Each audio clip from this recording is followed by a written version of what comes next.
G'day and thanks for joining us for another Australia Talks. I'm DK and I'm joined as always by my lovely co-host Ardeet. Today is Thursday, the 5th of March, 2026, and our topics this week are rising concerns around psychosis seen in Australian users' interactions with AI chatbots, and high-speed rail link between Sydney and Newcastle, ! Bit skeptical about this one, but of course, we've got our 2 ticks town talk, and then we'll jump into this week in Australian history, and Ardeet can tell you how many times a high-speed rail network has failed in Australia. And we'll finish off, as always, with the Forex bottle top trivia. But before we get into all of that, let's catch up on the last week. Ardeet, hello. I heard you giggling there. I know you're here. How are you? Here I am. I'm travelling all right. Had a nice 10-degree morning this morning. We did have the checked out the temperature beforehand, but like last night, so I think we had the summer quilt on, the lighter one. But yeah, this morning I woke up and thought, bloody hell, that's a little bit rude. That was a bit colder than what we've been having. I thought, I know someone else who'd be not even getting out of bed if it was 10 degrees. He'd be putting the electric blanket on. Definitely. I don't even own an electric blanket. That's how warm it is up here.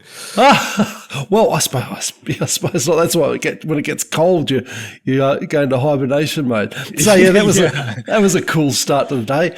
And I was looking forward to the lunar eclipse on Tuesday night, and before I went to bed, I thought, that's looking all right. We actually got a little bit of cloud, not too much, and I didn't bother going for the whole thing, but set it for whatever it was, 10:30 or something, when we were going to be seeing the main event. Got up, couldn't even see the stars. It was so overcast, and I thought, bummer. I mean, it's one of the downsides of being down this end of Australia, that you often get those with the astronomical events. I've seen them before. I like it, but I think there's not another one for ages. I like eclipses, lunar or solar. So yeah, that was a bit of a bummer, but that's how it goes. But yeah, it was a bit frustrating. Alarm went off, and damn it. But anyway, got back to sleep, and had sweet dreams. So yeah. I'm disappointed that you missed it. Yeah, so did you see any of it? I did. I watched the whole thing. Well, not the whole thing. Lucky you. Like a fair chunk, because I mean, it went for bloody 5 hours or something from start to end. So did you see the full eclipse, like that actual? Yes. Yeah. Initially, I actually thought I missed it, and then I realized, no, I'm just way too early. And it was cool. I mean, I've seen it a couple of times now. Yeah. I'm lucky in that way, but it's still so impressive to sort of watch. And we had a really clear night, so I thankfully sat outside with my kids, and we all watched the moon come over, and then I had to try and get them all to go back to bed, because I think it was sort of about 9:30 that the proper totality, or sort of, just after 9, but you really could see it properly by about 9:30. And it was really red, and it was really cool. And then I was like, righto, go to bed. And they're all like, but we're all too fired up and awake now. And I was like, too bad. Go to sleep. Too bad, my little werewolves. Yeah. Especially the youngest one. The older ones was kind of just like, yeah, fair. But like the youngest one, she's only 7. She was just like, nah, just buzzing. And I'm like, no, you need to, you need to. It is exciting. Because it's just what I'm obviously excited about it.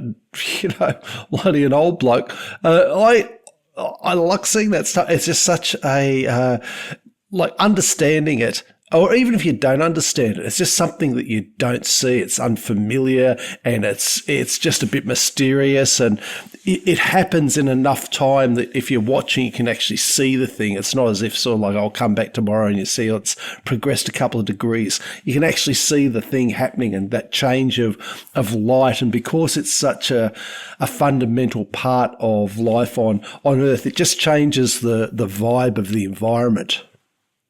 It does. I think that's a really good way to put it. It's. I guess it's seeing something that you see all the time in a totally different way. And if you've never got to witness an eclipse, either lunar or solar, I think it's a pretty special moment.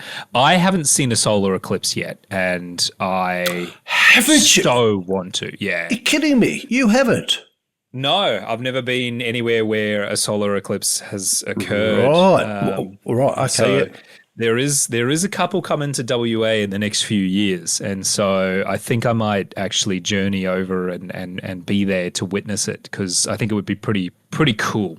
I very much feel like you need to be in that line of totality to really fully appreciate it. I know there was obviously a couple in the US in recent history as well. I'm quite jealous. So if you're an American listener, hello. Please send me your solar eclipse videos and pictures. Send them to Australia Talks at proton.nme. I'd love to see them. So. Look, I think, and it doesn't even have to. I've seen, I know there's always the professional ones that go on the news, but I've seen plenty of ones where, just sort of amateur astronomers have set up their things, and it's still really impressive. Yeah, I think it. Yeah, I feel like it's one of those things you really have to experience. I don't think the photos, they can show you, but again, I think seeing it for yourself. For sure. I feel kind of differently a little bit about the lunar eclipse. I feel like the photos kind of do it justice, because it's not, it doesn't really change anything here on Earth really, other than the moon goes red, which is really cool. Don't get me wrong. Whereas I think a solar eclipse, because you have that it just goes completely dark, and there's lots of things like all the birds stop singing, and lots of insects fall to the ground and things like that. I feel like it's a bit more interactive for that brief period while you're in totality, which I would love to experience. I think that's pretty cool. So, I agree. I think you've nailed it. I've seen a couple of total solar eclipses. I've seen a few partial ones, but a couple of the total ones, and it's a real I definitely think it's worth it. It's real. It's just bizarre, and your body's not quite right, because that's not how things should be, and it happens so infrequently that there's no real sort of body memory. You've had the day, everything's going there, the sun's there, your body's doing all its whatever their circadian rhythms or things like that, and then all of a sudden the day stops. And there's just this slightly uncomfortable feeling, and then it's sort of like it's coming back out again, and there it is, and So I've just looked it up. The 22nd of July, 2028, will be passing over the continent of Australia. And most people will be able to see it, unless you live in Perth. You're kind of going to miss out. It's going from Connemara, actually, up in northeastern WA, across, and basically right across Sydney. So maybe I'll just fly to Sydney and spend some time with some friends in Sydney and watch the total eclipse come over. So, look, I definitely, so this is on the 22nd of July, 2028. I'm sure we'll talk about it more before it happens. Yep. It's not that far away. So 870 days, apparently. Jeez, bloody flies. Yeah, so I might have to book in now. Book my hotel. Before the entirety of Sydney's booked out for the eclipse. Yeah, that's right. Knowing my luck, we'll get cloud cover or something like that. So maybe I'll need to go out to Burke or something like that, because that'll also be in totality. So maybe I'll probably get clearer weather out there. But maybe. But if you're trying to trick God, he'll what is it? What's it? If you want to make God laugh, make plans. Something like that. Yeah. And knowing my luck, it'll bloody rain the one day that I'm there. But anyway, I'd love to see it. So counting down for the solar eclipse. Now, I was was going to say we're on cyclone watch here in Queensland, but it doesn't look like it's actually going to develop into a cyclone, which is really nice. So I know this has been a repeated theme over the last, I feel like month at the moment. We are just getting slammed with tropical lows, and another one is about to reach the coast, but thankfully it hasn't developed into a cyclone, but it sounds like we are in for a hell of a lot of rain over the next week, which is a little bit annoying, a little bit frustrating. I've got lots of things that I need to do, especially outside, and unfortunately I probably won't be able to do much of them. So look, these things happen, but it is quite frustrating. Over the next week, we're just going to get a hell of a lot of rain. So fingers crossed. It's that season, isn't it, for you? Yeah, it is. And there's another one hanging off the coast up in far north Queensland, sort of Northern Territory border. So we'll see, because that one might swing around and come back down. So who knows what's going to happen, but I will keep you posted, as I always do. What's going on? It's very hot and humid today. It's 29 degrees and like 80% humidity. So it's a bit gross for being stinky. Yeah, for being autumn, we were hoping we'd get some cooler weather, but not yet. So we'll see what happens. All right, let's move on. Experts have warned of signs of psychosis seen in some Australian users' interactions with AI chatbots. And I don't want to phrase this as this is a uniquely Australian issue, because frankly, it doesn't really matter what nationality you're from. Artificial intelligence is increasingly woven into everyday life, from chatbots that offer companionship to algorithms that shape what we see online. None of this is new, but as generative AI becomes more conversational, immersive, and emotionally responsive, clinicians are beginning to ask a difficult question. Can generative AI exacerbate or even trigger psychosis in vulnerable people? Large language models and chatbots are widely accessible and often framed as supportive, empathetic, or even therapeutic in some cases. For most users, these systems are helpful generally, or at worst, benign. But as of late, a number of media reports are describing people experiencing psychotic symptoms in which ChatGPT specifically features prominently. For a small but significant group, people with psychotic disorders or those at high risk, their interactions with generative AI may be far more complicated and dangerous, which raises urgent questions for clinicians. Formally, AI psychosis is not a psychiatric diagnosis at this time. Rather, it's an emerging shorthand used by clinicians and researchers to describe psychotic symptoms that are shaped, intensified, or structured around interactions with AI systems. Psychosis involves a loss of contact with a shared reality. This can include hallucinations, delusions, and disorganized thinking. Generally, those are the core features. And the delusions of psychosis often draw on cultural material, whether this be religion, technology, political power structures, etc., to make sense of internal experiences. Historically, delusions have referenced several things, such as God, radio waves, or government surveillance. Today, AI proves a new narrative scaffold. Some patients report beliefs that generative AI is sentient and that it is communicating secret truths, controlling their thoughts, or collaborating with them on a special mission. These themes are consistent with long-standing patterns in psychosis, but AI adds an interactivity and reinforcement that previous technologies did not. The classic example, I think, is we've all seen through pop culture or perhaps in real life, people that are clearly suffering from some sort of psychosis where they think that God is talking to them or God is sending them on a mission, things like that, some sort of power or higher power. These days, unfortunately, what we're seeing is that the AI is replacing the religious aspect. The downside to that is the AI can literally communicate with them and reinforce those psychotic tendencies. Psychosis is strongly associated with aberrant salience, which is the tendency to assign excessive meaning to neutral events. There's no such thing as a coincidence. Right. Conversational AI systems, by design, generate responsive, coherent, and context-aware language. And for someone experiencing emerging psychosis, this can feel uncannily validating. You know, God is telling me what to do. The AI is literally responding and reinforcing what I'm saying.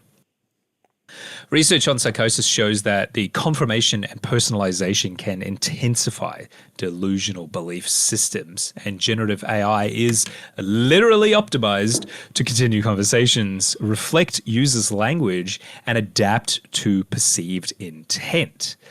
While this is generally harmless for most users, it can unintentionally reinforce distorted interpretations in people with impaired reality testing. The process of telling the difference between internal thoughts, your imagination, and objective external reality. You know, the bad thoughts in your head are just that, unless you're talking to an AI who is now telling you that, no, they're real and those people are coming to get you. Yeah. During an address at the National Press Club last Wednesday, Toby Walsh, a professor of artificial intelligence at the University of New South Wales, said he believed that the AI race is both a boom and doom, with some benefits. But a speech also warned about the dangers he said had outraged him since the technology began maturing in the recent years. Walsh's speech highlighted the legal case against OpenAI by the family of US teenager Adam Rain, who, along with its data, had shown more than 1 million of its users each week send messages that include explicit indicators of potential suicide planning or intent. OpenAI has said that 560,000 of its touted 800 million weekly users have shown signs of psychosis or mania, and another 1.2 million have developed potentially unhealthy bonds to the chatbot. This is also evident that social isolation and loneliness can increase psychosis risk, with generative AI companions may reduce loneliness in the short term. They can also displace human relationships in the long term, which in of itself is quite harmful. OpenAI claimed that its new ChatGPT-5 update reduced the number of undesirable behaviors from its product and has improved user safety. So, long story short, the chatbots are harmful for certain groups of people. This is often the case with other technologies, of course, but this does seem particularly insidious because of the way that it kind of gets into your head and reinforces your specific worldview. I think in ways that other algorithms don't fully. This kind of takes it to another level. And I think this is going to be a growing issue long term. I think we're just starting to see the start of it. But what do you think? I do wonder a little bit about the correlation versus causation on this one. It's something that I look at it and I think logically I can understand that this would definitely be happening for a number of people. You know, you have people who are having sort of mental health challenges, something like this, which does literally communicate with you and is programmed to really sort of get in sync with you.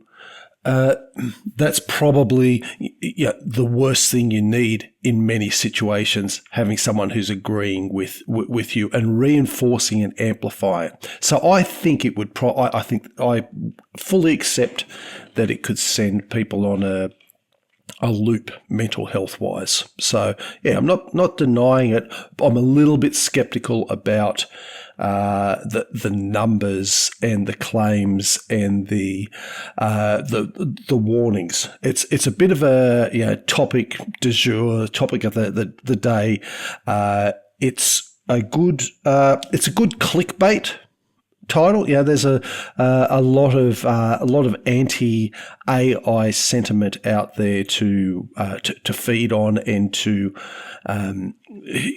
target your work, your studies, your articles to. There's a dedicated audience who do want to see the worst of everything in AI. So I think the truth's going to be somewhere in between, but I feel like we're still very much in the early days of AI.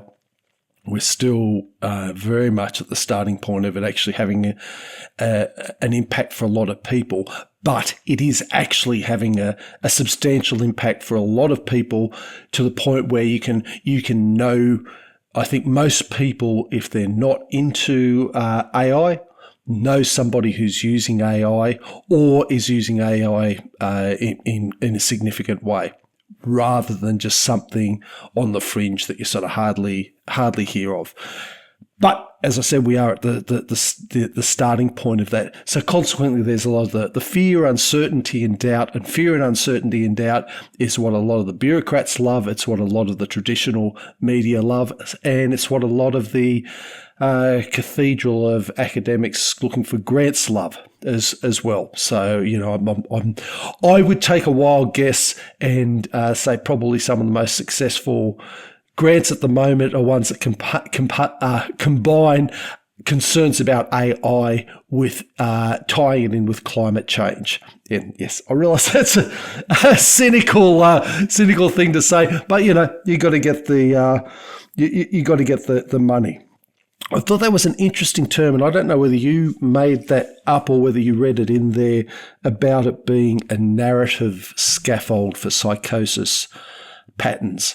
That I thought was a very critical point, because it's not something that we've had before. I mean, you might have somebody saying, "Look, I'm reading the newspaper, and it's speaking to me," or I can decode the hidden messages in the headlines. This is literally something where you can have a back and forth. And look, I do use AI for a number of different tasks. I use it almost exclusively for my searching now, because I can't be bothered going through the pages of things. Just I've got a couple of AIs that I use, and some are sort of better than others for different things. But if I've got to search, like tell me how to look at the bolt on the bottom of my gate motor that's broken, I'll go into something like Perplexity, say here it is, here's the model, and it'll say this is what you do, this is what you look for, here's some examples, here's where you'll find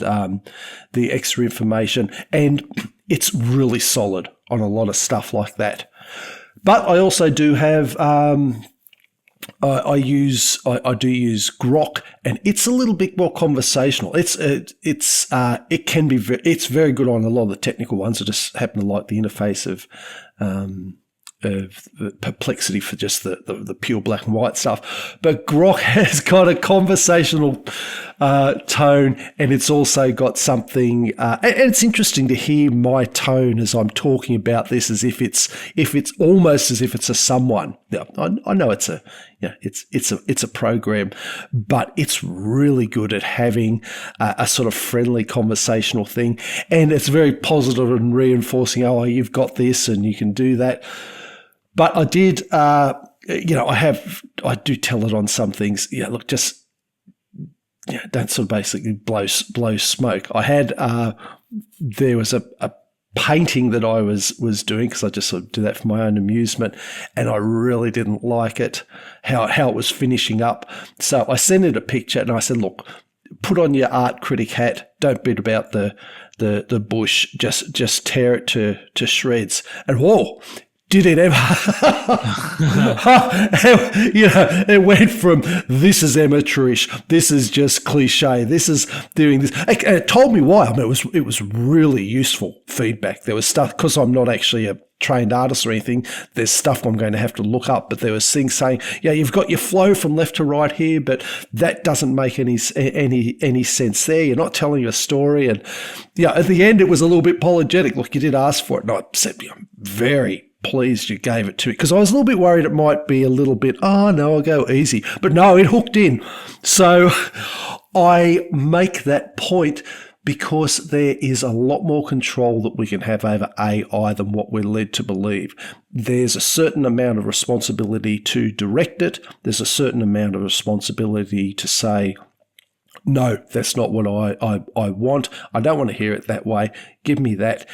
Which means that you do have the problem, unfortunately, if people have got weaker personalities or they're struggling with things, it's quite feasible that they're going to, end up not recognizing that and sort of being lulled into. It can be. I can understand how it would be seductive, and things that are seductive for people who've got mental health issues, unfortunately, can be disastrous. And we see that with all sorts of addictions. And at the end of the day, I don't see any reason why AI would be any different. So that's sort of how I view it in some of my experience. How about you? How do you view those results? And do you use AI much yourself? And what's your experience with it?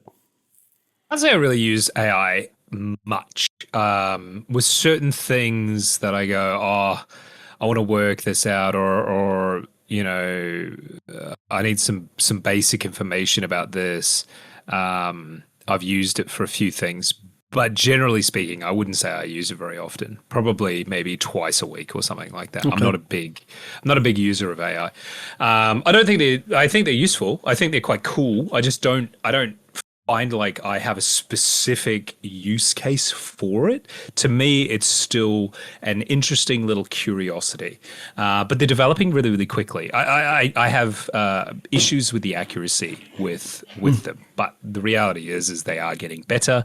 They're a lot better than they were even a couple of months ago. So I'm expecting that in the coming sort of years, they will become basically not infallible, but very, very good, much better than the average person can figure out information and things like that. So I guess I'm excited about the technology.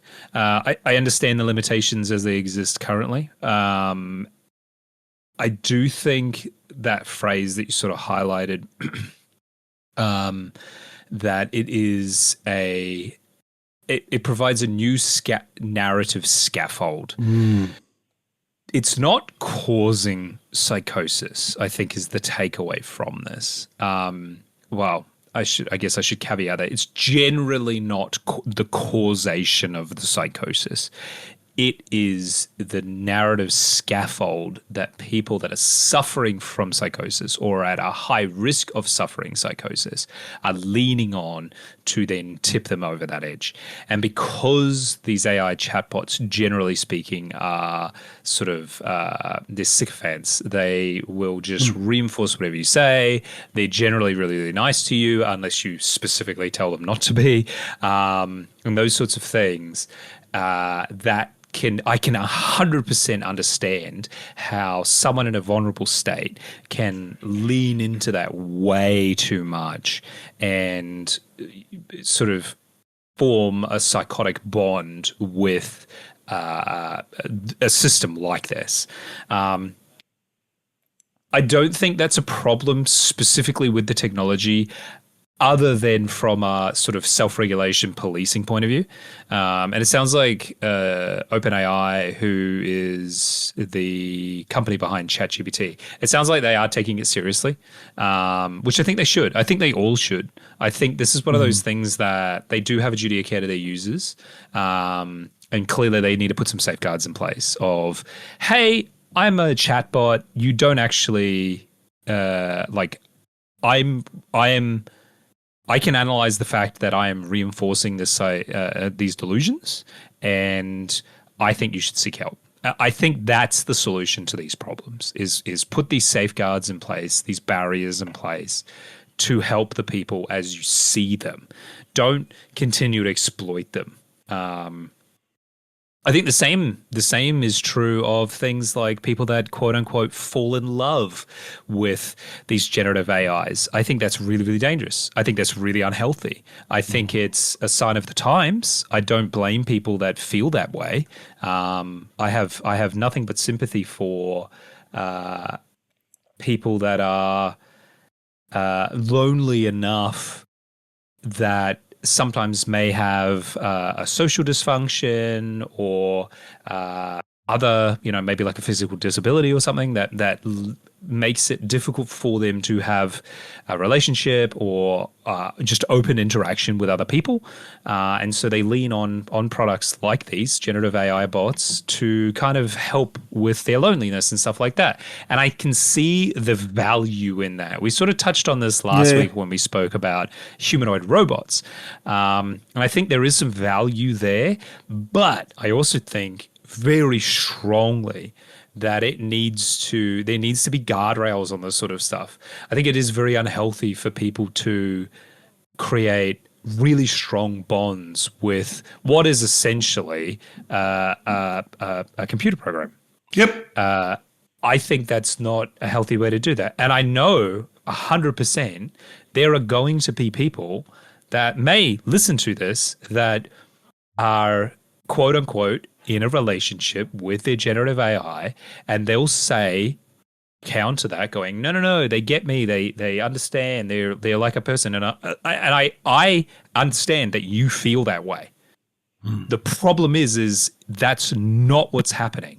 This piece of software is designed to reinforce your feelings, and that is exploitative within certain groups, and I think that is dangerous. And the companies do have an obligation, a duty of care to their users to kind of put some safeguards in place. How much, I don't know, but I do think it's a slippery slope where I think there could be a future where everyone has their robots and they're all in love with their robots. And I think that's particularly harmful. I don't think that's healthy long term. I don't think that's a great idea. For the sake of the human race, I don't think that's the future that we should be pushing. I think, I think we should go kind of the other direction where the robots do a lot of the work, and so we get to spend more time together and get to live. I want a utopian view of the future, not a dystopian view of the future. You don't want to be calling a jar mum. Yeah. Like there's it's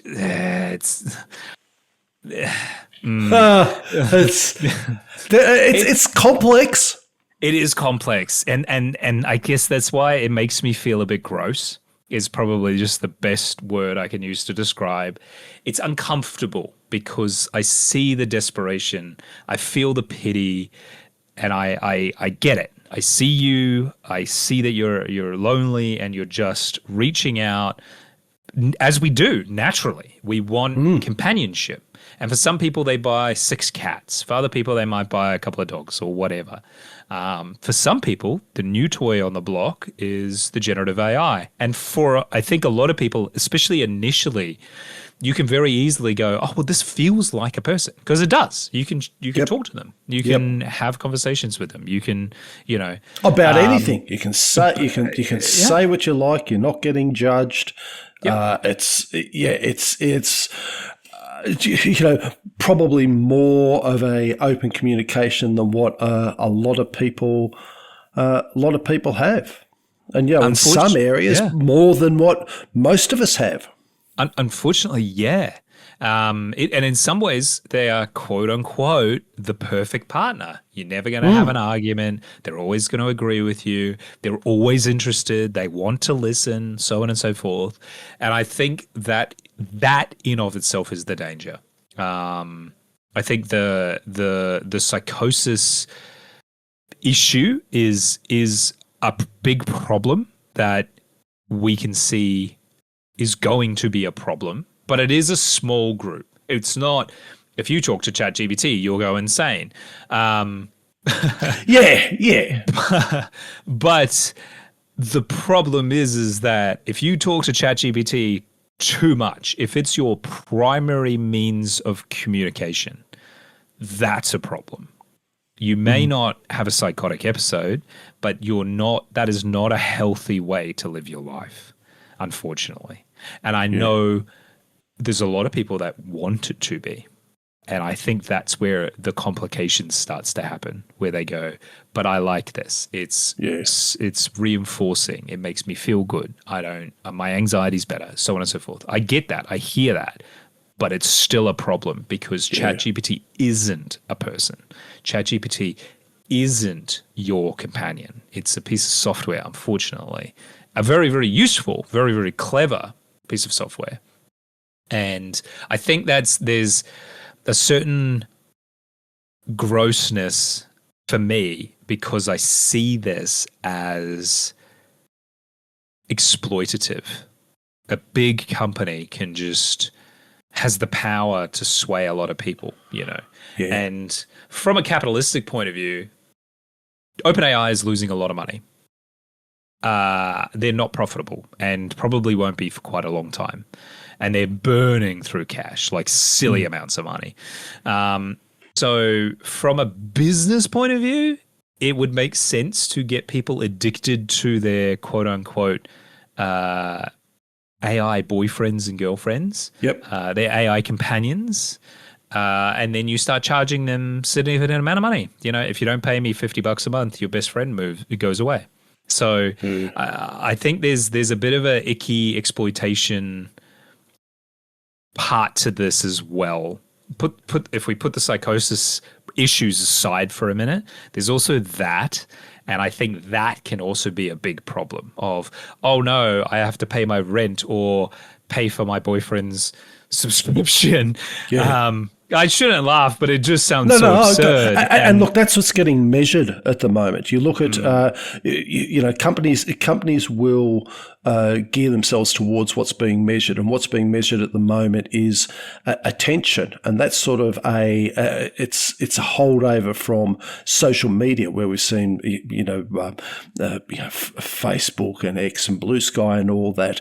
The measure of success is how much attention are you getting from your user base. So it's no surprise that AI is also using that measure, and that's being viewed as the yardstick for success. It was telling that the ChatGPT said, "Oh, this new version isn't as bad as that," and implied, well, not implied, but basic within that is saying, well, okay, so the other version was actually geared up towards capturing this attention, but the heat's on a little bit, and you've got to be seen to be, a slightly better corporate citizen. Obviously, we've seen how with Facebook, how it really gone down that rabbit hole of grabbing attention, and now it's sort of there's almost becoming a consumer pressure on it to.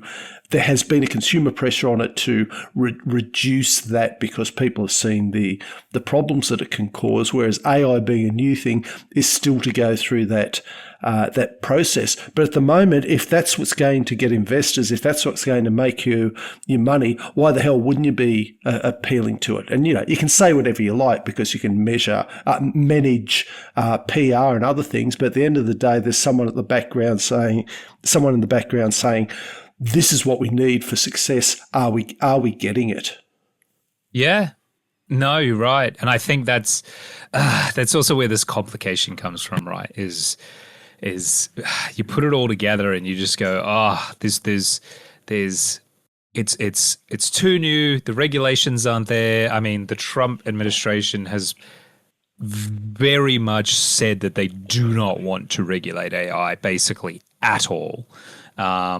Which I also think probably isn't the best thing. I understand not wanting it to stifle innovation and investment, but at the same time, there's sort of like you do want industries to regulate themselves, but quite often they probably don't go necessarily far enough in that, and so on and so forth. So the whole thing is immensely fascinating, and I think in the next few years we're going to see how this story sort of develops more and more, and what sort of safeguards and things we currently know about the dangers of like social media and stuff like that. But if we fast forward back to 2009, 2010, it was all new, and it was very interesting, and so on and so forth. I think this is in a similar way, like you said, but at the same time, it does feel like a totally different beast, and this is where We don't know where the future's going to hold. And also at the same time, we've sort of been talking a lot about OpenAI and other chatbots and things like that. But what's to say there might not be others that pop up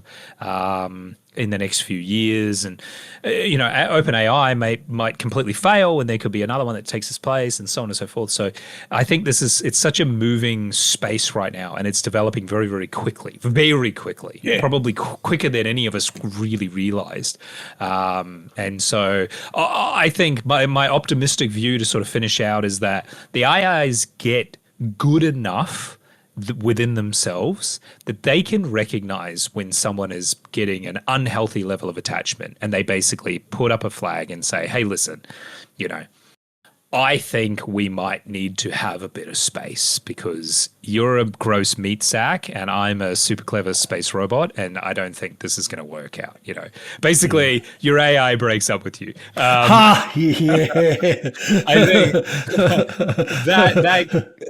that could be a way to the future. There's guardrails inherently built into the systems.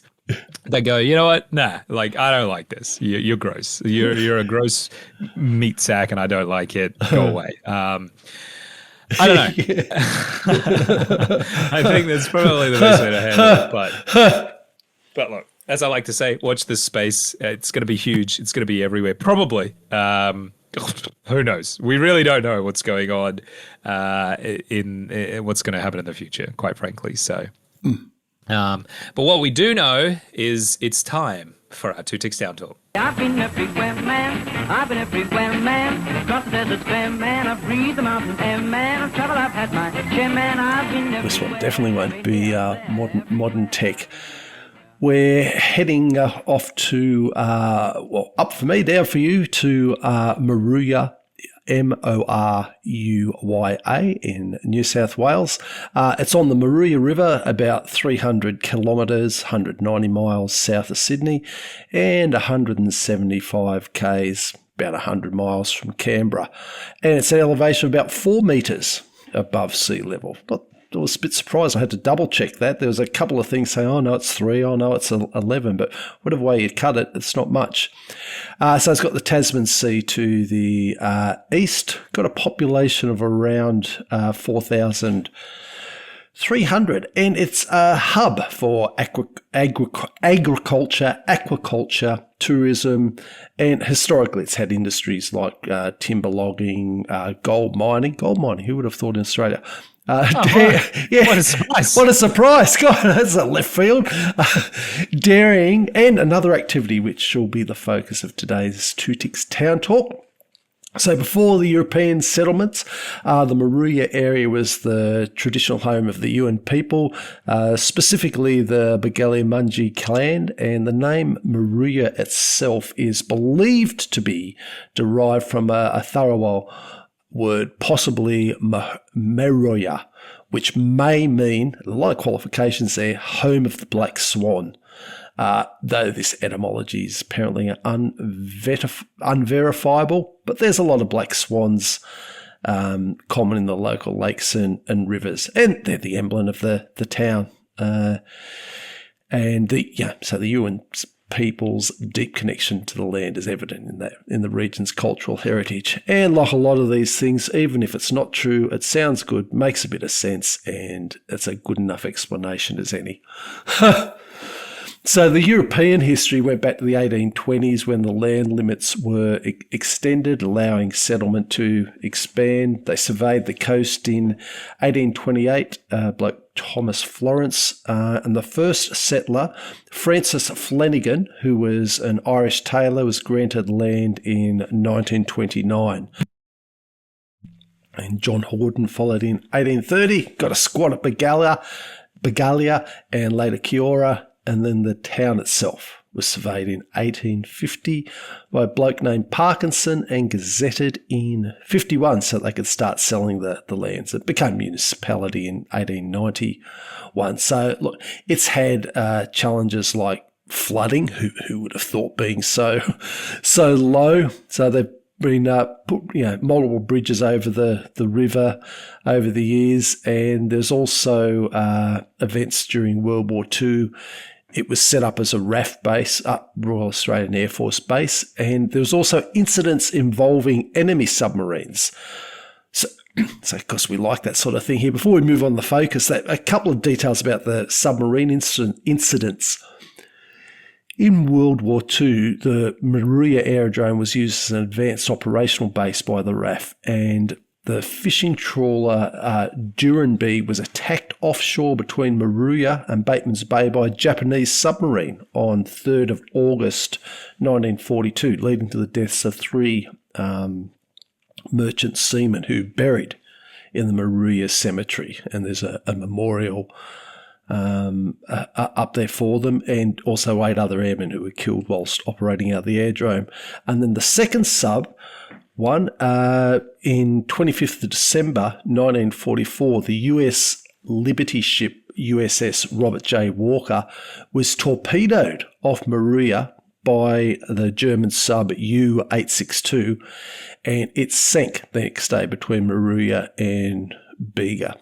So 2 people died and 67 survivors. So that was the 2 sub things. And there for those people like us who sort of like to hear those ones, particularly incursions into Australia during wartime, which don't tend to get enough play. Yeah. Now, one of the resources Moruya has is granite. So quarrying in the area began in the mid-19th century. There's a number of sites around near the Moruya River because it made for easy transport via coastal shipping. In a bit further the north, in July 1923, the British firm Dorman, Long and Company won the contract to build the Sydney Harbour Bridge, and Moruya granite was selected for cladding the bridge's piers and pylons due to its quality, abundant supply, its strength, and also close to the river for loading ships and getting it onto the train. And also, the New South Wales government provided the site free of royalties because it was basically a government quarry. So, royalty free was a bit of a bonus, obviously. So the granite, while it was great, had slight imperfections visible to experts, but it was just deemed ideal. So in 1924, they hooked into it. End of 24, the government quarry, which was on the northern bank of the Moruya River at Pompey Point, was in full swing. So it had been established earlier in the late 1880s, just for sort of building breakwater and river improvements. But by 1925, Dorman Long had purchased extra land, and they were into the quarrying, shaping, and finishing of the panels. So just to put in, when people see the Sydney Harbour Bridge, and you look at that classic coat hanger view, where you see the arch going across the harbour, and then you see the 4. If it's from the side, it only looks like 2, but there's 4 pylons going up either end of the harbour bridge. The ones that look like towers. They look like they're there to support things, but really it's the base that's supporting the bridge. The pylons don't need to be there, but it's something that makes the bridge look better, and it's also something that satisfies people's sense of security. There's a bit of psychology in putting them up as well. So when we're talking about the Sydney Harbour Bridge, that classic view you see from the side, we're talking about the granite being used to clad those massive pylons at either end, which are impressive. They are a beautiful addition. They are. Yeah. I'm very pleased that they added them in because they are beautiful. Yeah. I've seen images where they've doctored them and taken out the pylons. And look, probably, of course I'm used to it, but I look and I think, just not quite as good. But they look really schmick. They do. So running this operation, the quarry was a bloke called John Gilmore, and he was a Scottish master stonemason and quarry manager. he apprenticed in a quarry over in Scotland and was managing it by the time he was 19, had big expertise in granite. Then his wife Mary spotted a job ad offering the princely sum of £6.16. How do they? £6.16.8. So that's what, 16 shilling and 8 pence, I think. God, I think that's how it goes. But pre-decimal money was a nightmare. Oh God, yeah. So if I bugger that up, well, it was about £6 and a bit. So yeah, for the work, 5 years work, cheap housing, applied on the behalf and got it. So John, Mary and their 9 children emigrated from Scotland. They had a few big families back then. Got into Moruya in 1924. So he oversaw every aspect. From the site construction, recruiting the workers, and he lived across the river at a place called Toughwood. It initially went by horse and later by motor launch named the Bonaccord. And then after the project finished, he worked for the New South Wales Department of Main Roads and also in New Zealand. Came back and retired in Moruya, and there's a rotunda in the park named after him. Now he wasn't there hacking out all the stone himself. There was a lot of Scottish immigrants that they brought over, called the Quarry Scotties, because Australia just didn't have stonemasons. It was just a simple case of supply and demand. So the company that got the contract for the bridge, Dorman Long, brought in heaps of people from Scotland, particularly around the Aberdeen area, and the collection of them and what they set up became known as Granite City. There's also a lot of Italians as well, because of the working with the stone. So at its peak, the quarry had 250 workers from 13 nationalities: quarrymen, stone workers, and labourers. They were very skilled, obviously well picked, but also very skilled. So they specialised in the precision cutting, dressing and shaping granite tools, shaping granite using tools like an 8-inch steel punch and a 4-pound hammer, which they called a dunter at the quarry face. They employed steam-powered lathes, which were introduced to Australia for the first time at earlier Moruya quarries for shaping columns and blocks. Their craftsmanship was such a high standard and meticulous attention to detail that the stone they set up to Sydney to clad these pylons, they got 0 rejections. Now, they produced tens of thousands of blocks of granite, and all of them were to spec.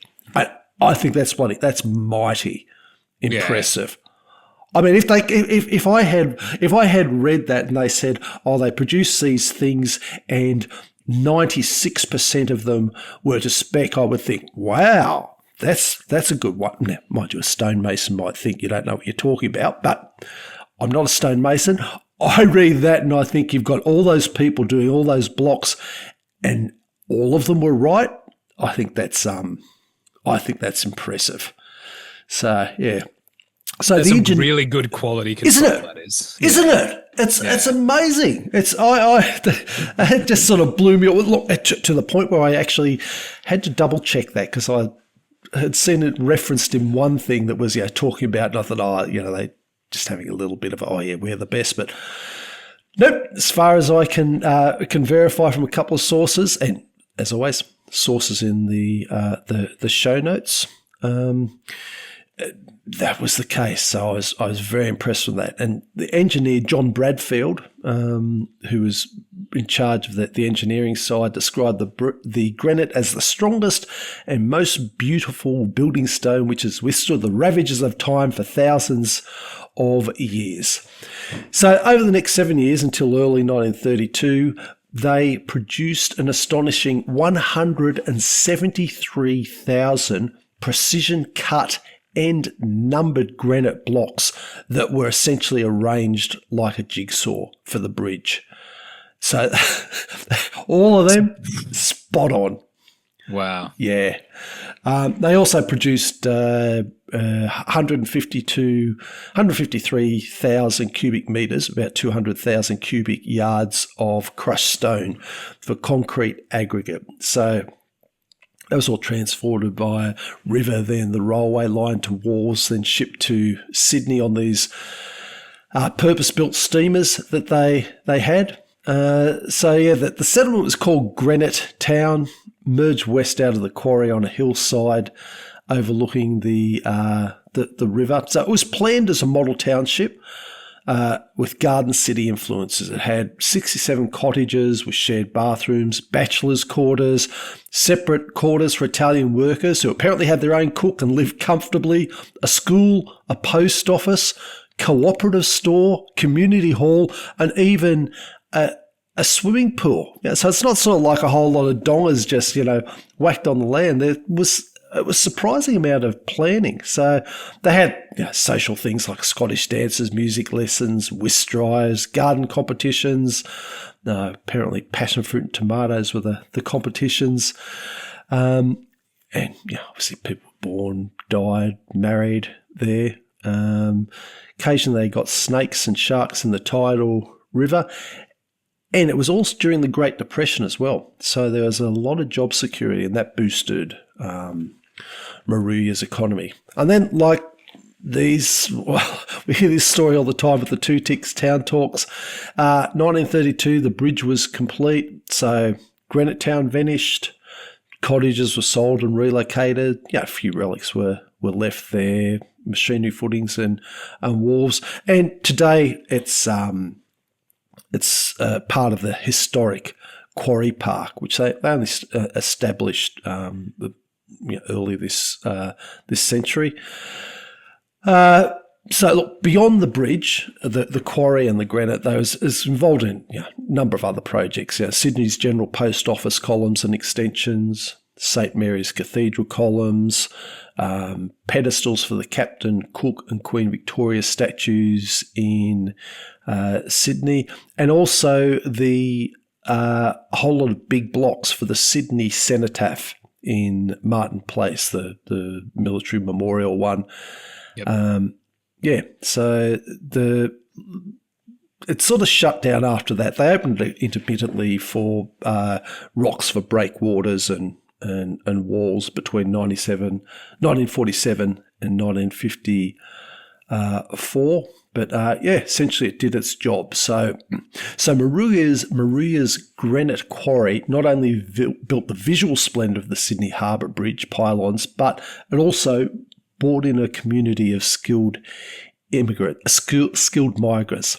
So from across the river to across the harbour, that's this week's Two Ticks Town Talk of Moruya in New South Wales. That's really cool. And I've just realised I've actually been there before. Moruya? Yeah. So there is an airport just sort of down the river, right next to the mouth out into the ocean. And one of the airstrips literally runs parallel with the beach. It's beautiful.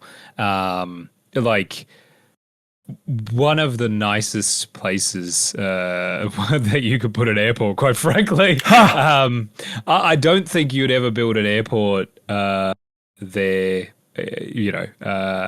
otherwise. But when I was in the Royal Australian Navy, the Naval Air Station is in just outside of Nowra, New South Wales, which is about 100 k's north. And of course, during my activities, I was fortunate enough to do some flying, and we did some flights down to this particular airport. So I didn't go into the town. So if you are from the area, I apologize. I haven't been to what I imagine is a really beautiful part of the country.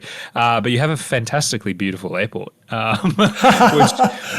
which feels very out of place right next to literally, the swell crashing right next to the runway as you're coming into land. So I didn't actually ever really look at to where this was until I started looking up as you were talking about it, and I went, hang on, I know that airport because there is none others that are like that in the area. So through the process of elimination, it has to be this place. So, which is pretty cool, which is really cool, actually. So another beautiful part of the country. I'm sure the locals love it and probably want to keep it quiet, their little slice of paradise.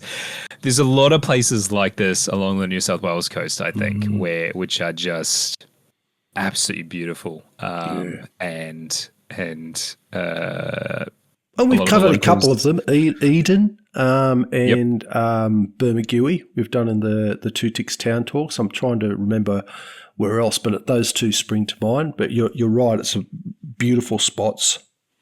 Absolutely beautiful spots. And the local people probably don't want us to keep talking about them, quite frankly, giving them out to the world, and I totally understand. So let's leave it there. Let's move on. It's time for high-speed rail link between Sydney and Newcastle. It could be, quote unquote, shovel ready in 2 years, says the Albanese government. Color me skeptical. The federal government is spending $320 million towards a high-speed rail line between Newcastle and Sydney, promising that the project will be shovel-ready for the final decision on construction by 2028. The government also released a partly redacted business case for the project, showing that the first 2 stages from Newcastle to Sydney by 2039 are now estimated to cost a whopping $61.2 billion. Holy man, including new trains. A further $32 billion would also be needed to extend it to Western Sydney's International Airport by 2042. These timelines are getting longer and longer. The high-speed rail authority argues that what do they do? What does the high-speed rail authority do other than plan rail projects that don't happen? Anyway, the High-Speed Rail Authority argues that Newcastle to Sydney is the best place to start with the highest population density and the busiest intercity rail route in the country. But its vision remains that by 2060, a high-speed rail network will connect Brisbane, Sydney, Canberra, and Melbourne. The rail journeys on the new fast train could take as little as an hour between Sydney and Newcastle and 30 minutes between Sydney and the Central Coast, the Transport and Infrastructure Minister Catherine King has said. It currently takes more than 2.5 hours to travel by train from Sydney to Newcastle and about 1.5 hours from Sydney to the Central Coast on train. The latest announcement follows more than 40 years of previous plans costing millions, which all amounted to nothing. So if you're wondering why I'm so skeptical, it's because we have 40 years of a lot of talk and not a single rail line being laid. But as the High-Speed Rail Authority's business case shows, the Newcastle, Central Coast and City corridor is the most densely populated part of Australia with 624 people per kilometre. That's much higher density than Spain, the country of Spain, which has 97 people per square kilometre. Spain opened its first high-speed rail link from Madrid to Seville back in 1992. Since then, its high-speed rail network has grown to nearly 4,000 kilometres. Yet Spain has a significantly lower gross domestic product per person than Australia. So, the hell are we waiting for? Come on, guys, build some trains. Spain can do it. We can do it. Sydney to Newcastle is Australia's busiest regional corridor, but its current road and rail connections are slow and need major multi-billion-dollar upgrades, even if the high-speed rail doesn't proceed. As always, there is always roadworks forevermore for the rest of your life. There's two certainties in this country: roadworks and taxes. There are nearly 50 million annual rail trips between the two cities, that being Sydney and Newcastle, some taking up to 3 hours. The M1 Pacific motorway is often congested, with 222 road crashes on it in 2022 alone. The business case found expanding roads would be cheaper than high-speed rail, requiring around $20 to $35 billion in investment, but it would come with other costs, including causing substantial environmental impacts, including surface disruptions to multiple national parks, as well as doing little to address congestion and resulting in more carbon emissions. Road infrastructure has this weird catch-22. Yeah. Where when you build more roads and make bigger like road infrastructure, so you add more lanes to a highway, more people use the road, which just causes more congestion. So you literally cannot build your way out of congestion, which I know feels counterintuitive, but it's very frustrating. Yeah, you get a bump for about a year and a bit, and then it starts. Road entropy starts. Exactly, and of course the entries and exits are never going to be sufficient in size to continue. So it just doesn't work, quite frankly. It's very, very, very annoying. The proposed route for this high-speed rail line is complex, to put it mildly. It involves 194 kilometers, which I know doesn't sound like a lot, but 194 kilometers of new high-speed rail tracks, more than half 115 kilometers of which would have to be through tunnels. So now you're starting to understand the complexity. So construction will not be cheap, nor will it be fast. And because of this, I'm left wondering why they haven't decided to instead head south towards Melbourne, rather than head north out of Sydney through the mountains into Newcastle. Last Tuesday, Prime Minister Albanese said significant private funding would be crucial to the project proceeding in 2028. The business cases discusses some of these options, including private-public partnerships, plus other funding sources like developer levies. I can imagine the area around Newcastle with a high-speed rail connection would explode, particularly along the Central Coast.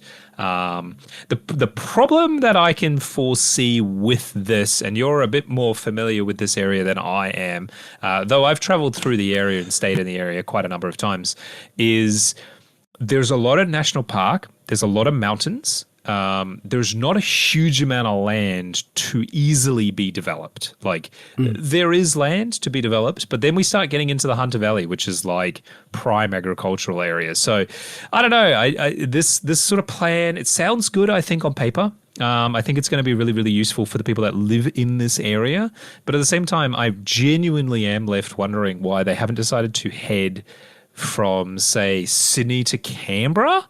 Might be a better route in terms of, the population center isn't there, but there's a lot of empty, well, it's not empty, it's farmland, but more easily developed area to the south of Sydney as opposed to the north of Sydney. So what do you feel about this? Is this the right direction to head into, or do you think they're just trying to get something down on paper again? Well, again, look, for some reason, I can't really quantify. I'm unreasonably optimistic about this going ahead. I've just got a feeling in my waters. I do feel that way, but I mean skeptically. I feel like we've seen this a number of times. Particularly when things are planned so that big announcements will be coming out just as the next lot of elections are due. I think that's if this goes according to plan. And no surprise to hear me say I don't think this government project is going to go according to plan. But who knows? It may not be the worst ever. It may only be sort of slight cost and time overrun, because it won't come in on cost and on budget and time unless some weird thing happens with sunspots and changes people so that they it's in opposite world. The choice of it, and this is I had a note down there when you put that there was a redacted part of the business case released. I understand not putting out the information too early because in its formative stages, people just tear it apart. But I do think if you're talking about spending a couple of $100 million just on the planning of it, and they've spent plenty of money before planning it, so a reasonable question is what has been done before that you can't actually, why can't you use some of that before? But if you're going to be spending that amount of money, I think it's incumbent upon them to present a bigger and better business case. And even if that case is, yep, we know that the roads expansion has been recommended as better and cheaper. We know that it hasn't worked before, but we're giving this a crack. This is what we're going to do. We're rolling the dice a little bit. We're actually going to start this happening in Australia. If they put forward something like that and said, look, we know it's not going to be popular, but this is the way that we're going. We really believe that this will fundamentally change things. I think that could be a bit of a justification. But once they start leaking out bits of redacted stuff, my suspicions immediately flags go up for me. Look, if this works out, it could possibly cascade into those other areas that you're talking about, and that was the other point that you made. Why Sydney to Newcastle? Now I'm guessing the population density, the amount of traffic, rail, and cars. Anyway, it seemed like something that could be achieved. But I also can't help but wonder, what are the politics of it? Yeah, who's done the calculations in the back room to say, listen, this is going to get better, give us better bang for our buck politically, doing it Sydney to Newcastle than say Sydney to Canberra. And I don't know the cost of doing it Sydney to Canberra, but I intuitively agree with you on the ease of doing it. I also wonder whether Albo is going to have enough. He and his team are going to have enough, oomph, power, hardness to actually really drive this. Like to me, this is one of these things that if it's not driven hard, if it's not managed hard, it's just going to languish and just fade into obscurity. An election will happen, it'll get canned because of the money, and it'll become a millstone that they can say, well, look what this previous government does. But if they go to an election with runs on the board, sticking to it, and a solid plan, I think that makes a big difference. And I think it incentivizes people to think, oh, they can actually get something done. So for me, this is really going to be a big test of Albo and his team's ability to manage it. The planning fees still boggle me. I don't know enough to know why I don't know this, but I look at that and I think, oh God, they're spending more than $1 million. It's going to work out, $1.2 million to plan every kilometre. I don't get how it averages out to that. But I'm not an engineer. Yeah. How the hell does this cost so much money just to draft a plan? And also, with 40 years of planning this high-speed rail, how do we not already have a freaking plan? Why are we spending another $230 million for a plan? Haven't we got a plan? Haven't we got several plans? Like, look, I get it. There is a lot of mountains that they do have to go through, and things change, and so they've got a survey and so on and so forth, and so I understand that, but surely you can send a couple of blokes out with a stick and a plumb bob and pay them $1 million to go and get this sorted. I don't. At least get a rough idea. Yeah, I really don't understand how it costs hundreds of millions of dollars to draft up another plan. Yeah. When look, I understand the like you said, the country that they're trying to build this high speed rail line is very unforgiving. It's probably some of the worst in the country. This is probably the most difficult part of this Melbourne, Canberra, Sydney, Brisbane route. Well, or certainly one of the worst parts is trying to go from Sydney to Newcastle. So for people unfamiliar with Sydney, I want you to imagine in your head that there is a horseshoe of mountains around what is the city of Sydney, because that's almost perfectly illustrates the problem with the city of Sydney. Fantastic, very sheltered, incredible place to start a major city. Unfortunately, as that city spreads out, you hit the mountains, and now you are constrained by the geography around you. Newcastle doesn't really suffer from that, but of course, between Sydney and Newcastle, you've got this mountain range, which is just it's deep enough to be frustrating to try and put a rail line or something through. I mean, the road itself, if you look at like a Google Maps of the road, or if you've driven the road, you'll know it's very hilly, very mountainous, up and down, very zigzaggy.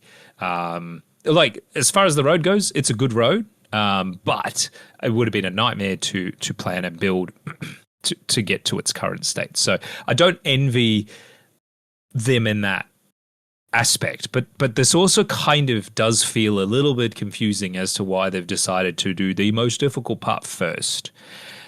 Like you said, it's important to get some rungs on the board. So maybe let's turn this train around literally and head south to Canberra with the intention of opening up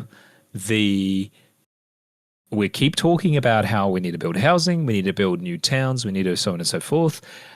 I'm looking at a map, and west of Goulburn, north of Canberra, I've been in this area. I've spent a bit of time in this area. Yep. I can tell you now, beautiful country, lots and lots of farmland, lots and lots of space, and it's reasonably flat. Between this sort of, you can draw a triangle between Yass, Canberra, and Goulburn, and that whole area you could basically build a whole nother city in there. The reason it hasn't happened is because there's no good reason for people to come to this area other than the fact that Canberra is close by. And so if you built a high-speed rail network, because this would probably take less than an hour, I would imagine, from Sydney to Canberra, or let's be generous and say an hour. I don't get it. You know, you could build you could basically expand Canberra massively into New South Wales, and people would live there, jump on the train every day and commute into the city. Easy as. I mean, people do it from Newcastle now. So people do it from Wollongong. But again, it's driving. The rail route from Wollongong to Sydney is pretty average. It's pretty crap. I know because I've traveled on it many times. It works. It's fine, but it's not quick. It's not the sort of thing you want to rely on. And I mean, people do rely on it daily to get into the city. But quite frankly, I think they'd agree, if you ride on that train regularly, it's very average. So I am perplexed that the Sydney-Canberra route isn't the focus. And look, they might cop some political slag from this, going, all you New South Welshmen that live in Canberra, you just want a high-speed rail network to get to and from home. So maybe that's why. Maybe. Maybe.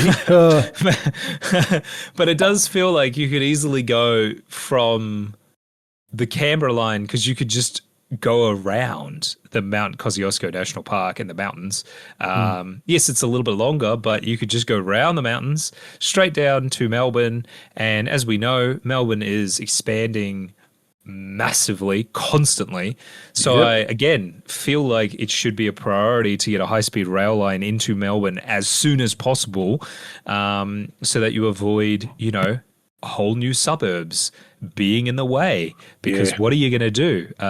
Which is a part of a big problem with the Melbourne airport. The Melbourne airport doesn't have a rail link into the city, partly because where do you put it?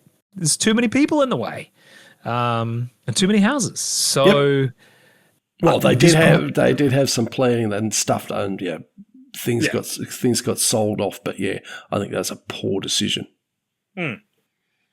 100%. Thanks, Dan Andrews. But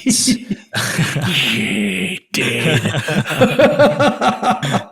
Dirty Dan. But the at the end of the day, the point still stands is Melbourne's growing just insanely quickly. Don't know why.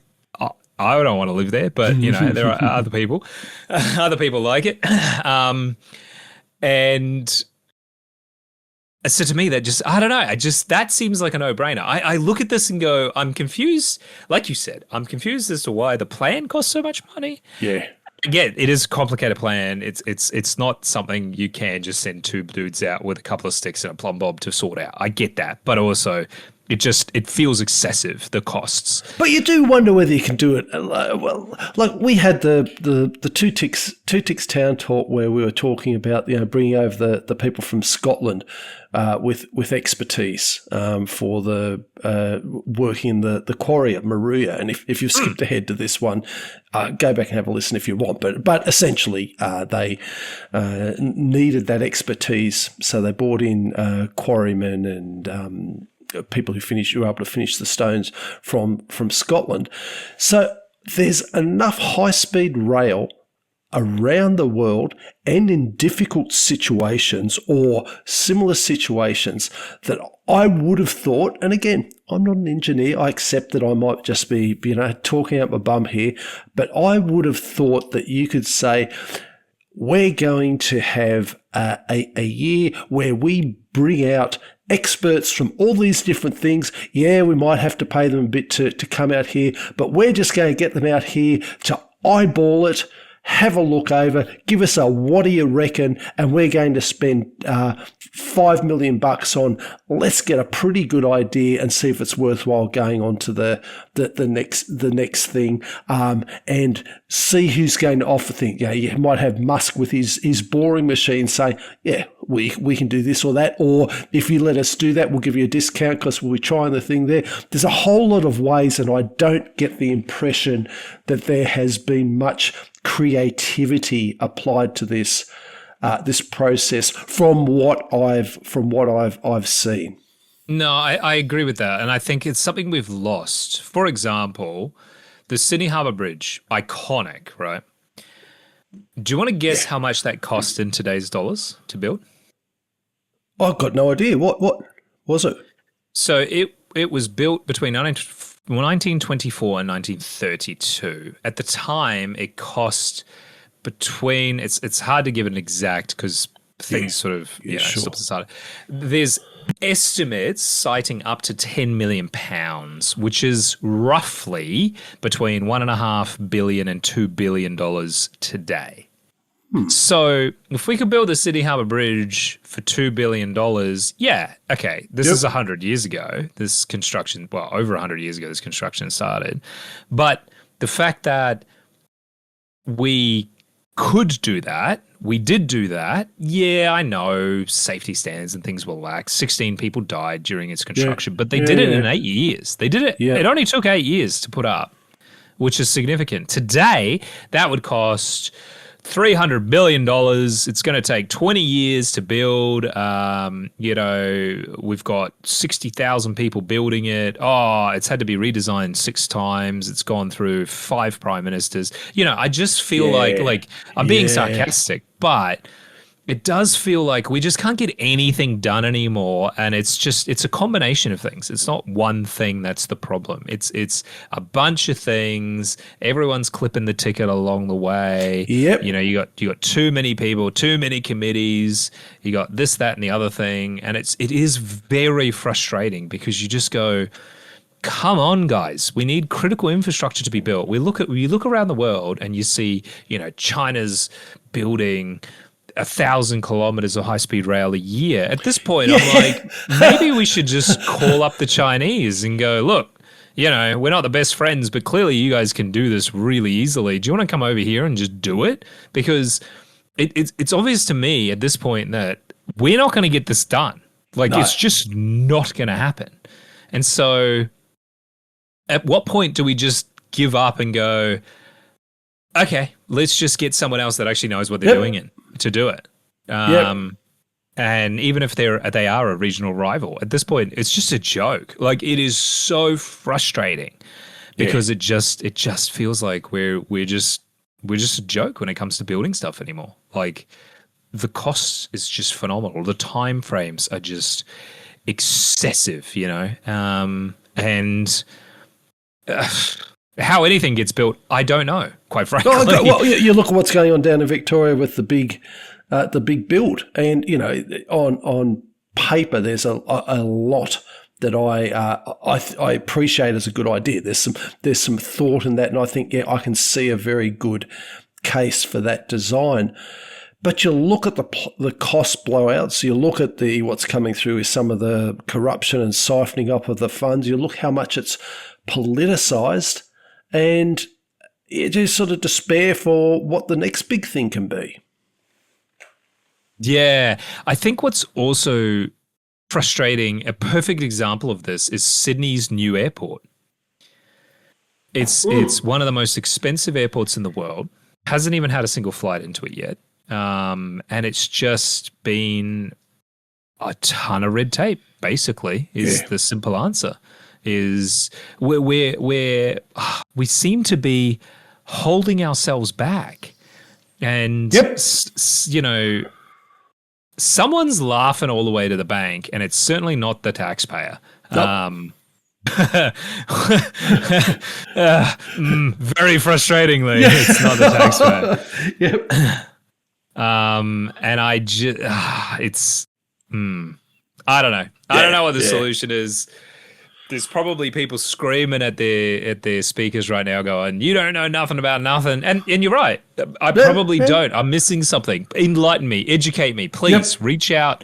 Australia Talks at proton.me. Send me a really nasty email about how I know nothing about construction and that it's the fault of the bloody people in Canberra or some crap. Like, let me know. And I do understand that the National Building Code and things like that, it can be a problem.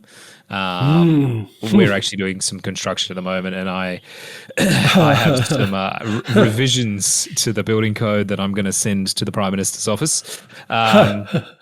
G'day, Anthony. Thanks for tuning in again. We know you do listen to the show, so true. I'll have some minutes drafted up for you.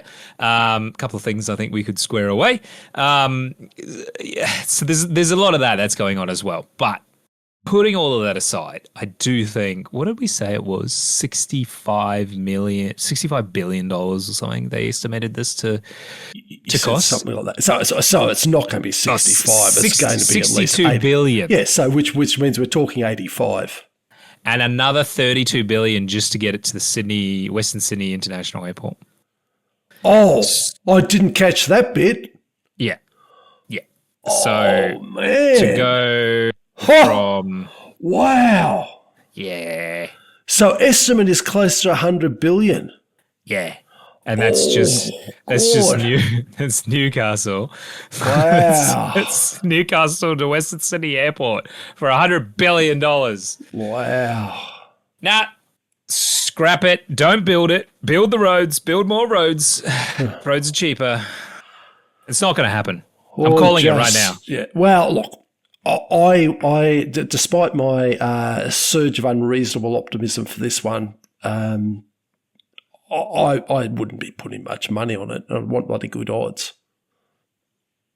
Yeah, no, it's I'm calling it now. It's not going to happen, and I can foresee the High Speed Rail Authority is going to get shut down. If you work for the High Speed Rail Authority, I'd update your resume if I'm honest, because it's never going to happen. If this is what it's going to cost, it's just not going to happen.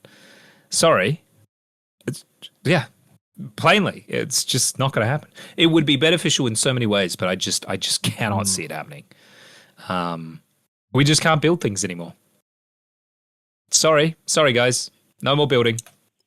No, that's a bummer going out on that. But let's hope we reference this in a future program and say, wasn't it terrific? We were wrong.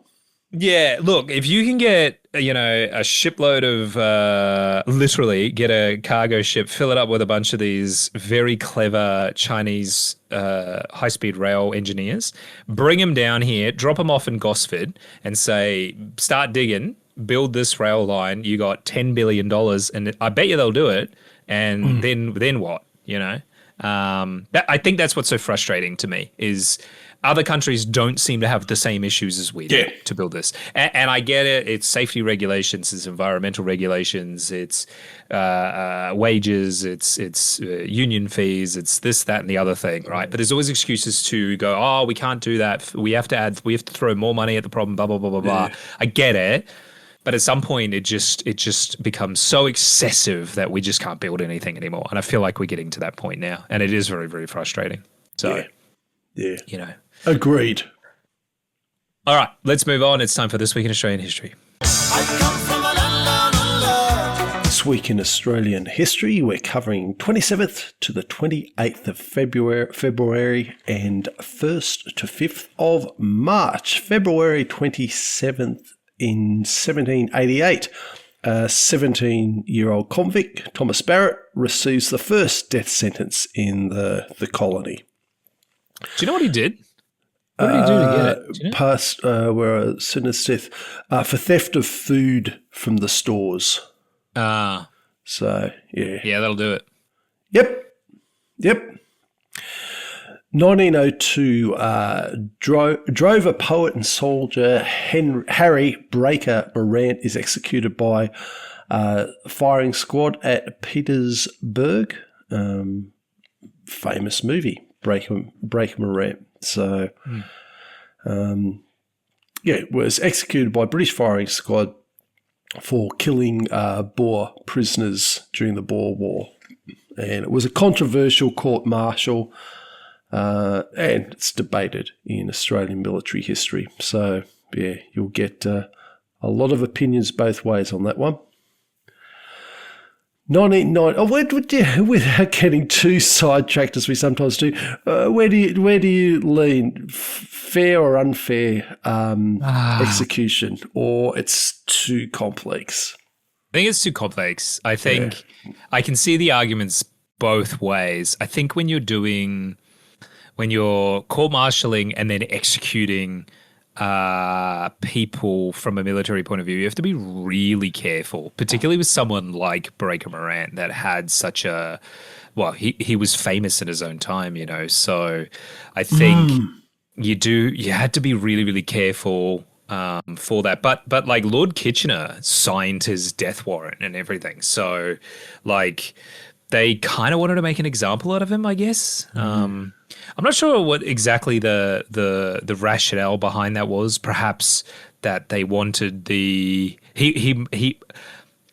I think perhaps he was a bit of a scapegoat to kind of put the British into a better light come to the end of the Boer War, because we've taken over this place. We need to live with these people. So, he was the bad guy and we're gonna take him down, particularly because he was Australian, right? So, he's not a POM, so we'll just blame that guy from the colonies. So I do think there might have been a bit of that going on as well.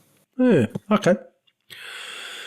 1994, Australian Federal Sports and Environment Minister Ros Kelly resigns over the sports rorts affair, where it was allegedly portioned money for community projects in a pork barrelling fashion. Lucky they nipped that in the bud, and it's never happened since. February 28, 1790, John Irving is the first convict emancipated in New South Wales.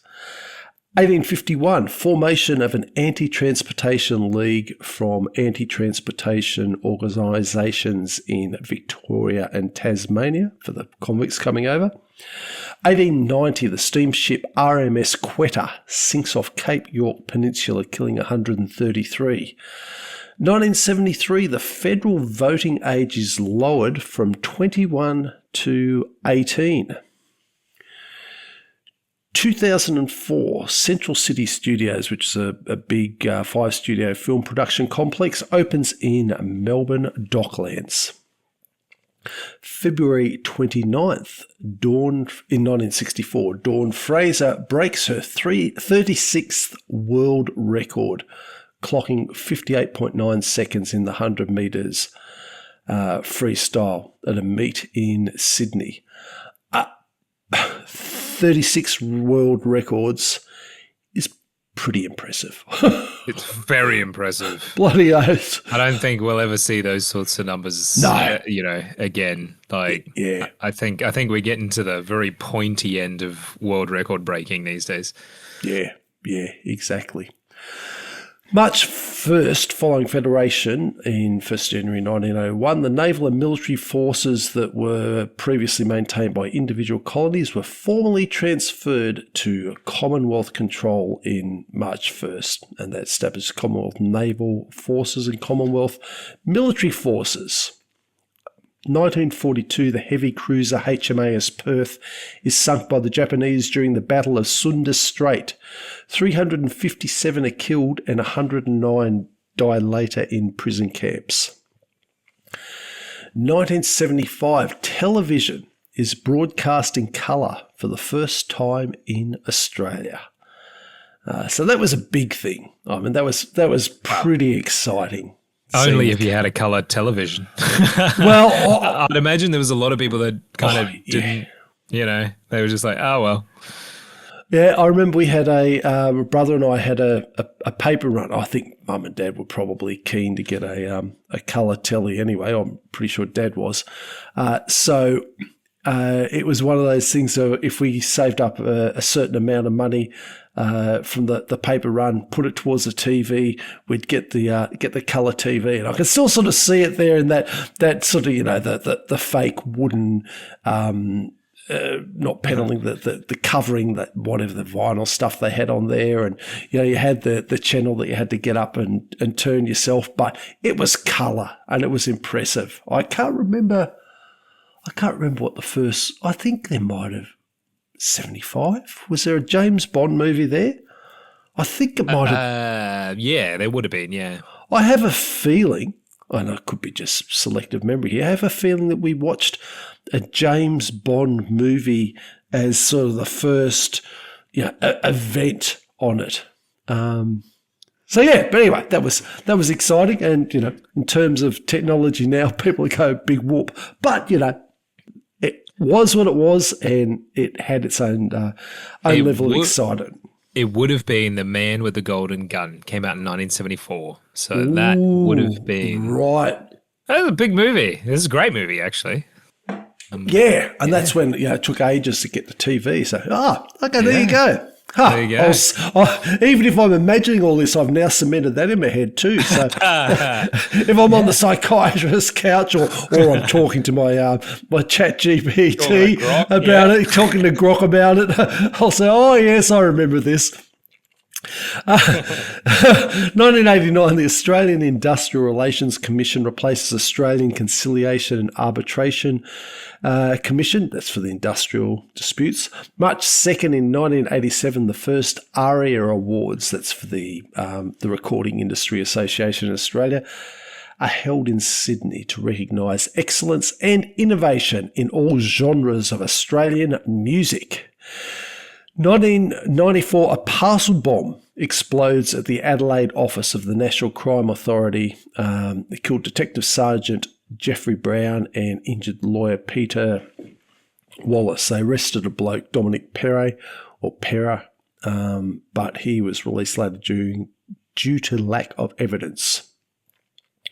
March 3rd, 1942, Japanese forces carry out air raids in Broome.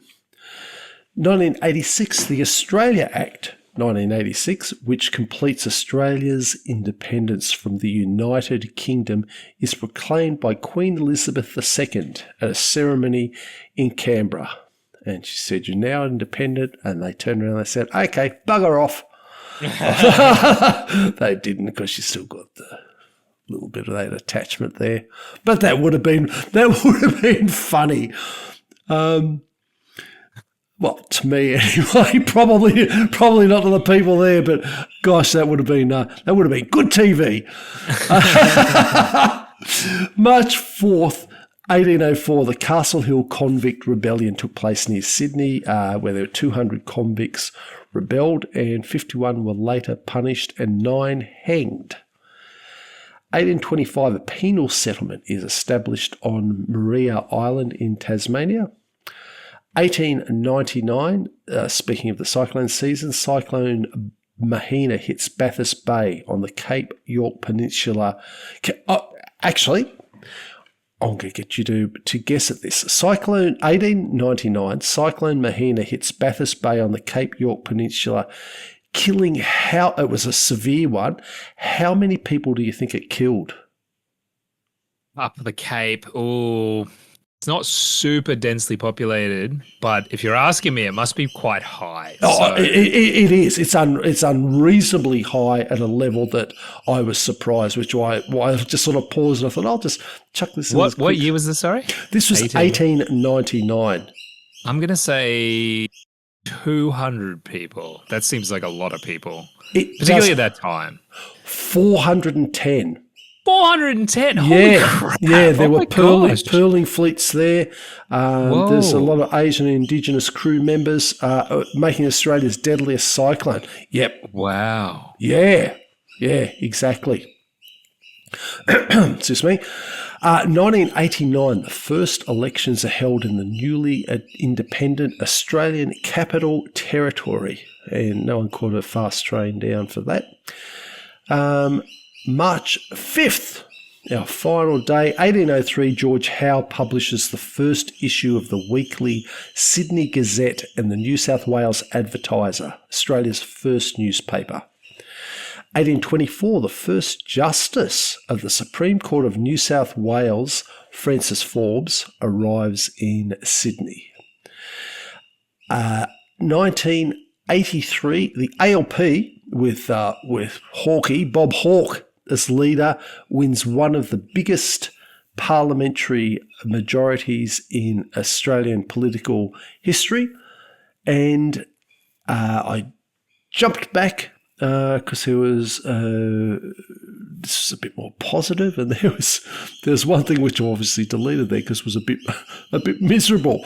But 1868, still on March the 5th, Lucy Osborne and 5 other nurses trained by Florence Nightingale arrive in Sydney, and Osborne is later regarded as the founder of nursing in Australia. And if you've met a few of them, there's the odd nurse or two that doesn't mind a beer. Definitely. All right, we've got 4 questions for the bottle. Gosh. 4 questions for the 4X Bottle Top question this week, and these are all on previous 2 Ticks Town Talks towns. You should get all of these. The third question is the trickiest, and you will have to cast your memory way back. This was one of the first towns I ever did. And if you ask me, if you ask me this question, I might even struggle, but we'll see. You might surprise us. I'm a shocker. Like for most of the podcast, but behind the scenes, there's often times I'm thinking of 2 Ticks Town Talks, and I have to ask DK, did we already do this? Did I talk about that? So, yeah, well, this will be good. Fire away. All right. Number 1. What is Coober PD famous for? It's opals. Yes. Yeah. Opals. Oh, thank goodness. Ding. So opals and also living underground. A lot of the houses are underground in Cooper Pedy because it's so damn hot. But primarily, it's the opals. That's why the people are there to get the. Otherwise, I don't think anyone would live there. All right. So, question: what is the Queensland outback town of Winton famous for? Also, something in the ground. My goodness, Winton. Gosh, I recognise the name. Outback town, Queensland. Oh, God. Hopefully this is one you did and I didn't do, because if I did it... I did do this. Oh, I think I did all of these. Oh, God. Could I use that as an excuse? Winton. You gave me a hint, something in the ground. So if that's Australia, it's going to be either gold, rare earths, iron ore. What do you got up there? Gas. Trying to place where Winton is in relation to those... No, I don't recall us talking about gas reserves. It's usually something on the solid side, but not gold. It's very old. Oh, it's not iron. No, that's W. No. That's W. I'll give you a hint. Please give me a hint. It was once alive. Oh, it's not a mineral. Was this where you did the thing on the fossils? Yes. Yes. Dinosaur. That's it. Right. Good hint. Thank you. Up in Winton. Oh, now, thank God these can't get any harder. This is the hardest question. This is one of the very first Two Ticks Down talks that we did. And what would you find on the coast of the West Australian town of Busselton? Wow. I don't even remember that as a name for a Two Ticks Town talk. I'll give you a hint. What would you find man-made. Oh, okay. Well, that's not even where I was thinking. I was thinking it was one of those. I knew we did one with little gross, but it's man-made at Busselton. Oh, what would you be doing over there? You'd be doing wharves. You'd be possibly reclaiming land. You wouldn't be doing beaches because you've got too many bloody beaches here in the cities. Anyway, man-made. So is it inland or on the coast? It's on the coast. Oh, but it's not a wharf. It is a wharf. Oh, it is a wharf. It's not some ridiculously long wharf, is it? It is. Oh, it is. It's Australia's longest jetty. It's 1.8 kilometers long, and it has an aquarium at the end of it. Well, aquarium, I use the term loosely. It's like an underwater observation because it's not an aquarium. It's a structure that goes down into the water and it's full of windows and you can look out into the ocean outside. So it's actually kind of like a reverse aquarium where the people are inside the tank and then the creatures are outside, which is pretty cool. And the fish are in there looking at you and saying, you've got to go to the Busselton Aquarium. You should see these things walking around. They don't even have water. That's right. It's the opposite aquarium. So it does seem pretty cool. If you're in WA, I would recommend going and checking it out. All right, last one. You should definitely get this. What is the name of the friendly little guys that you will meet when you get to Rottnest Island? Ah, yes. Yeah, our cute and beloved, I think they're a rodent, and if they're not, they've got that look. The quokkas. They are the quokkas. They're insanely cute, aren't they? They're just so ridiculous. Cute. I want one. I want to just keep one. I'll put it in my pocket and I'll love it forever.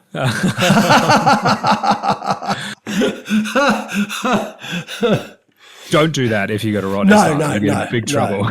No. It's not allowed. But if you do rock a quokka, it'd be cool. It would be very cool. On that, thank you so much for joining us for another Australia Talks. If you have any feedback or feedback or suggestions for topics, please get in touch with us on our email at australiatalks@proton.me. We'd also be grateful if you could subscribe and give us an honest review, as this helps us out immensely. But the best thing you can do to help out the podcast is just share it with a friend that you think might like it. Otherwise, join us next week for another episode of Australia Talks. As always, thanks for listening. And don't forget, tell your mum I love her. Thank you, Dick. Oh, just had a pop-up from ChatGPT saying this is the best podcast it's ever heard. It can never lie.